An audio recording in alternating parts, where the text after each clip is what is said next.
자, 시청자 여러분 안녕하십니까. 유튜브 채널 JTB 뉴스가 선보이는 여의도 정치. 오늘은 신현영 전 의원님과 함께합니다. 조국 혁신당의 조국 전 대표가 광복절 특사로 출소한 이후에 내년 지방선거 또는 보궐선거 그 출마 의사를 공식화했습니다. 지방선거냐 아니면 보궐선거냐 어디 하나로 특별히 정하지는 않았는데 국민의힘 심판을 강조했어요. 그러면서 국민의힘 의석수를 절반 이상 줄이겠다 이렇게 강한 어조로 말을 했습니다. 정치 복귀가 사실상 초읽기에 들어간 건데 8월 18일 그 복당 원서까지 접수했다고 합니다. 그리고 추가로 돌아오는 주말에 문재인 전 대통령을 예방하고 봉하마을을 찾아서 노무현 전 대통령 묘역을 참배하겠다라고 합니다. 자, 조국 대표의 그 정치 복귀 어떻게 보십니까? 네, 어떻게 보면은 조국 대표라 그러면은 정치 검찰의 탄압을 받은 대표적인 인물이라고 우리 국민들이 보고 계시고 실제로 그렇기 때문에 검찰 개혁의 완수를 위해서 역할을 할 거라는 기대감이 분명히 있는 것이거든요. 그런 면에서 이번 사면에 대한 여러 가지 그런 평가들이 있고 지지율에 대한 영향이 있었다라는 얘기도 있긴 하지만 결론적으로는 이제 사면이 됐으니까 앞으로 그럼 어떻게 잘할 것이냐 이 부분에 언론들이 상당히 관심이 많더라고요. 사실은 조국 대표 같은 경우에는 저희랑 같은 당은 아니잖아요. 민주당은 아니니까. 그런데 좀 왠지 친근한 느낌이 들고 옆집 아저씨 같은 느낌도 들어요. 그래서 잘 해줬으면 좋겠다. 그리고 민주당이랑 같이 합을 맞춰서 지금 앞으로 해야 되는 검찰개혁, 사법개혁 잘 수행해 나가는 데 있어서 조국 혁신당이 어떤 역할을 할 것인가 이런 거 되게 궁금하거든요. 빠르게 전당대회 하면서 당대표로 다시 컴백을 하셔야 될 것 같고 얼마 전에 또 유튜브에 나오셔갖고 인터뷰를 하셨더라고요. 그래서 조국 혁신당은 정의당처럼 하지 않을 것이다. 즉, 정의당처럼? 지방선거에 나오든 아니면은 나중에 총선에 나오든 어떤 선거에서든 심판을 받을 건데 당장은 내년 6월에 나온다고 하는 것이죠. 그렇기 때문에 보궐 아니면은 지방선거이긴 할 텐데 정의당처럼 표를 갉아먹는 그런 역할을 하거나 아니면은 오히려 민주당과 차별화한다고 하면서 계속 민주당 때리기를 하거나 이런 역할은 안 하겠다라고 명확하게 선언을 했어요. 그렇다면은 지금 합당을 할 것이냐 아니면은 따로 선거에 출마할 것이냐 너무 빠른 질문이다라고 얘기를 하면서 앞으로는 어떤 역할로서의 선거 전략 그리고 지지율을 올릴 것인가에 대한 고민을 계속하긴 할 텐데 아마 우리가 지난 그런 선거에서 되돌아보면은 지민비조라고 해가지고 총선에서 상당히 비례대표로서의 12명의 국회의원을 배출하면서 민주당에도 큰 도움이 됐죠. 그럼 범여권에 있어서의 지금 큰 좌석을 차지할 수 있는 하나의 단초가 됐기 때문에 그런 지민 비조와 같은 민주당과 시너지를 낼 수 있는 역할로서의 선거에 임할 거라고 생각을 하는데 합당에 대해서는 아직까지는 좀 회피하시더라고요. 아예 아니다라는 것도 아니고 합당을 하려면 적어도 기준이 비전과 정책, 선거 전략 이런 것들이 잘 맞아야 명분 있게 하는 것이다. 그렇기 때문에 너무 빠른 질문이다라고 하면서 조금은 더 전국 구상을 하려는 생각을 하고 계시는 것 같아요. 그런 면에서는 앞으로의 횡보 매우 중요할 것 같긴 한데 사실은 대권 주자로서의 가능성도 지금 항상 열려 있는 거잖아요. 그렇기 때문에 조금은 지금은 사면된 지 얼마 안 됐고 또 일부에서의 공정성에 대한 비판도 있기 때문에 겸손 모드로 가는 부분도 분명히 있는 것 같아요.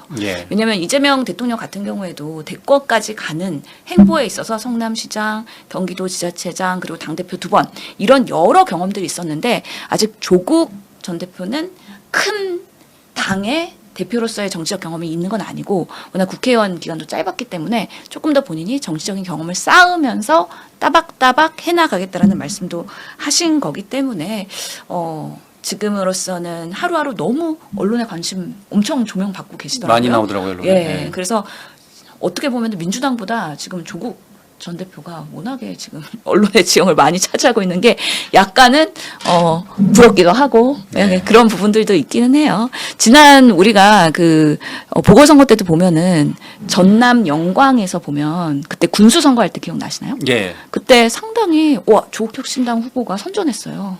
물론 결과는 그렇지 못하긴 했지만 그때 총력 지원하면서 상당히 그 지선에서의 보궐선거를 노력을 했었기 때문에 아마 내년 6월에도 특정 호남에서의 지금 지지도 일부 있기 때문에 그런 부분에 있어서의 그런 시의원이나 구의원들 선거에 있어서의 역할을 좀 할 것 같다는 생각이 들고 또 워낙에 부산 출신이기 때문에 부산에서도 가시면 인기 있으실 거예요. 그래서 부울경에서의 그런 지방선거에 있어서도 일정 부분 역할을 하면서 이 우리 민주당과 조국혁신당의 그런 선전을 위해서 성공하는 이재명 정부를 위해서 선거에 이바지를 할 것이고 그러다 보면 국민의힘의 의석수는 계속해서 쪼그라질 것이다. 특히 내년 지방선거에서 지금 상당히 많은 부분에서 지자체장이 다 국민의힘인데 이번에 많이 완전히 뒤바뀌는 리버스 현상이 나타날 것 같다는 생각이 듭니다. 예.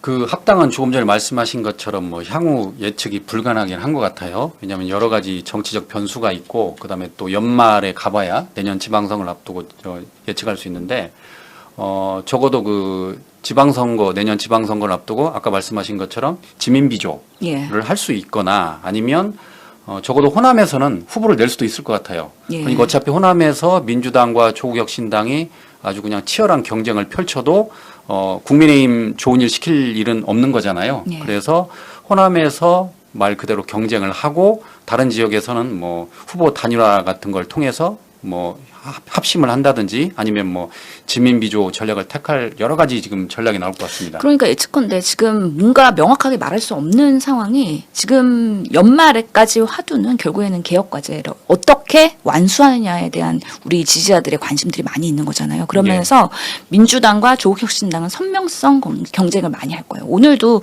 조국혁신당 의원들 기자회견 하더라고요. 이 개혁과제에 대해서 빠르게 완수하기 위한 여러 가지 그런 내용들에 대해서 이야기를 하던데 그런 방식으로의 지금 사법과 검찰 개혁을 누가 더 잘하냐. 이런 정말 건강한 경쟁을 하면서 조국혁신당의 지지율이 어느 정도 일정 부분 올라가야 내년에 지방선거를 할 때 우리가 독자적인 그런 후보를 내는 게 좋을지 아니면 어떤 방식으로의 그런 범여권의 당선을 위해서 역할을 할지 그런 것들에 대한 선거 전략과 판단이 나오지 않을까라는 예측이 됩니다.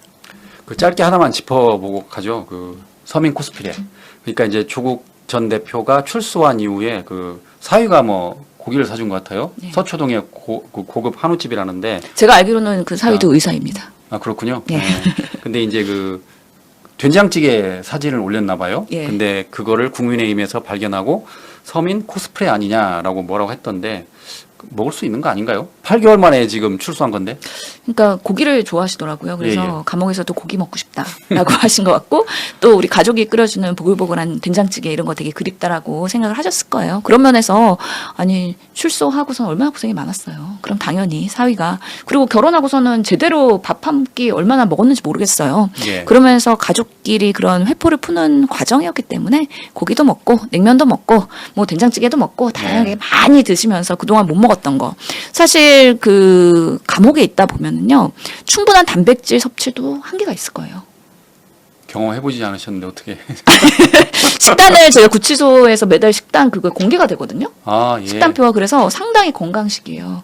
근데 그러면은 단백질 섭취는 사실은 우리 성인들한테는 중요한 그 근육을 유지하는 데 있어서 근육 건강에서 되게 중요한 요소인데 항상 뭔가 단백질이 충분하게 나오지는 않을 것이다. 예, 예. 라는 생각이 들고요. 식단이 보면은 그래서 단백질 먹고 운동을 열심히 해야지 근육을 유지할 수가 있는데 보니까 3kg 살 빠지셨다 그러더라고요. 그렇다고 인터뷰에서. 해요. 예. 그래서 뭐 하체는 그래도 운동을 했는데 상체는 운동할 게 별로 없어가지고 예. 조금 빠진 것 같다라고 얘기하기 때문에 단백질 섭취는 많이 해야 됩니다. 아, 여러분도 그러면 많이 하십시오. 그 구치소 같은 데 있거나 교도소 예. 있을 때 그러니까 저기 거기서 나오는 음식을 잘 먹어도 그리고 또 조국 전 대표처럼 운동을 해도 이렇게 몸이 빠지나요? 사람마다 다르겠죠? 그렇죠. 운동 시간이 그래도 하루에 1시간은 있잖아요. 예, 예. 그렇고 실제로 아침, 점심, 저녁 그 식사를 하고 그 다음에 또 영치금 가지고서는 추가 간식들 뭐 요플레나 과일이나 이런 것들 먹을 수가 있거든요. 그래서 그 영양소와 칼로리가 사람마다 기초 대사량에 따라서 포화가 될 수도 있고 아니면 부족할 수도 있는 거죠. 그렇기 때문에 일방적으로 빠진다, 늘어난다. 뭐 이렇게 할 수 단언할 수는 없겠죠. 없겠지만 그래도 나름 식단은 건강 식단이기 때문에 뭔가 과잉되는 칼로리나 성인병으로 이양될 만큼의 그런 식단은 아니다. 아니다. 예, 그래서 정상적인 건강한 생활을 하시는 분들은 운동도 열심히 하고 그러다 보면은 체중을 그대로 유지하거나 아니면은 평소보다 좀 덜 못 먹는 사람들은 좀 빠질 수도 있겠죠. 네, 그렇군요. 예.